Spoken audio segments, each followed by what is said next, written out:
السلام علیکم ورحمۃ اللہ وبرکاتہ۔ You are watching RMI 45۔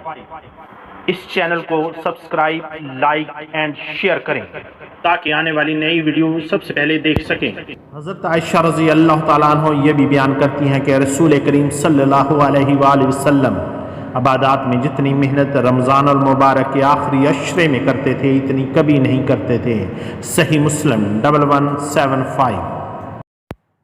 The Prophet sallallahu alaihi wasallam never did as much work in worship as he did in the last 10 days of Ramadan.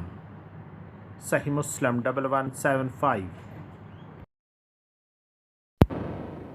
نبی کریم صلی اللہ علیہ وآلہ وسلم رمضان کے آخری عشرہ میں اعتکاف کرتے اور فرماتے کہ رمضان کے آخری عشرہ کی طاق راتوں 21، 23، 25، 27، 29 میں شب قدر کو تلاش کرو۔ صحیح البخاری 2020۔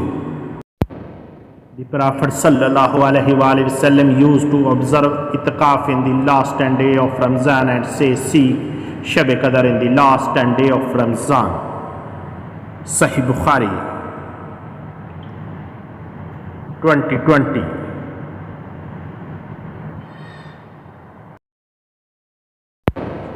رسول کریم صلی اللہ علیہ وآلہ وسلم نے فرمایا جس شخص نے قرآن مجید کی ایک آیت بھی سکھائی جب تک اس کی تلاوت ہوتی رہے گی سکھانے والے کو اس کا اجر ملتا رہے گا۔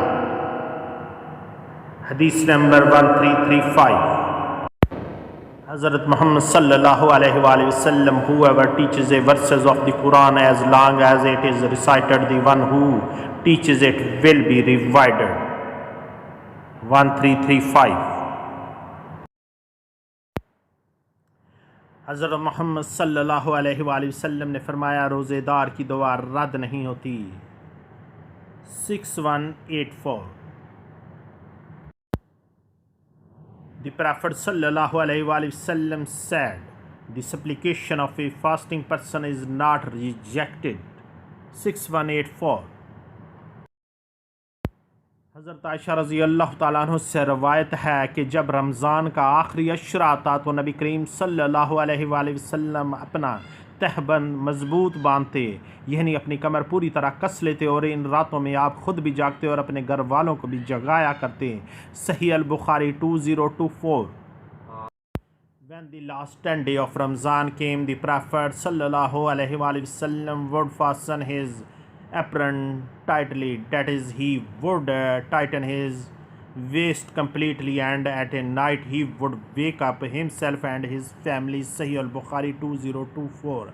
اللہ اور اللہ کے رسول صلی اللہ علیہ وآلہ وسلم سے بہتر کس کی بات ہو سکتی ہے؟